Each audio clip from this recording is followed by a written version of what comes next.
নির্বাচন উপলক্ষে মনোনয়নপত্র সংগ্রহ করছেন বাংলাদেশ জামায়াতে ইসলামীর মনোনীত প্রার্থী। পাশে রয়েছেন প্রবীণ শিক্ষক, বীর মুক্তিযোদ্ধা, স্থানীয় পুরোহিত, কৃষক, নারী প্রতিনিধি ও একজন শারীরিক প্রতিবন্ধী।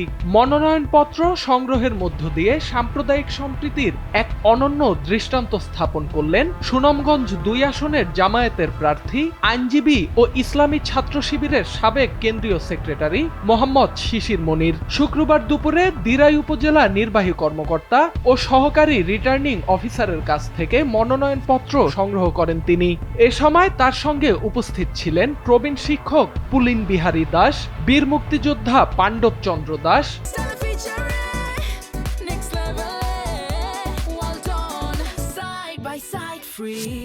দিরাই উপজেলা জামায়াতে ইসলামীর আমির আব্দুল কুদ্দুস, পুরোহিত আশিস চক্রবর্তী, কৃষক সুধাংশু বিশ্বাস, নারী প্রতিনিধি রাবেয়া মনির ও সুষমা পাল এবং শারীরিক প্রতিবন্ধী সমরাজ মিয়া সহ সমাজের বিভিন্ন শ্রেণী ও পেশার প্রতিনিধিরা। মনোনয়নপত্র সংগ্রহ শেষে সাংবাদিকদের উদ্দেশ্যে শিশির মনির বলেন, শিক্ষক, মুক্তিযোদ্ধা, কৃষক, সংখ্যালঘু, নারী ও প্রতিবন্ধী সহ সমাজের সকল শ্রেণীর মানুষের সম্মিলিত অংশগ্রহণ ছাড়া টেকসই উন্নয়ন সম্ভব নয়। দিরাই ও সাল্লা উপজেলার মানুষের অধিকার ও ন্যায় বিচার প্রতিষ্ঠার লক্ষ্যেই তার এই পথচলা।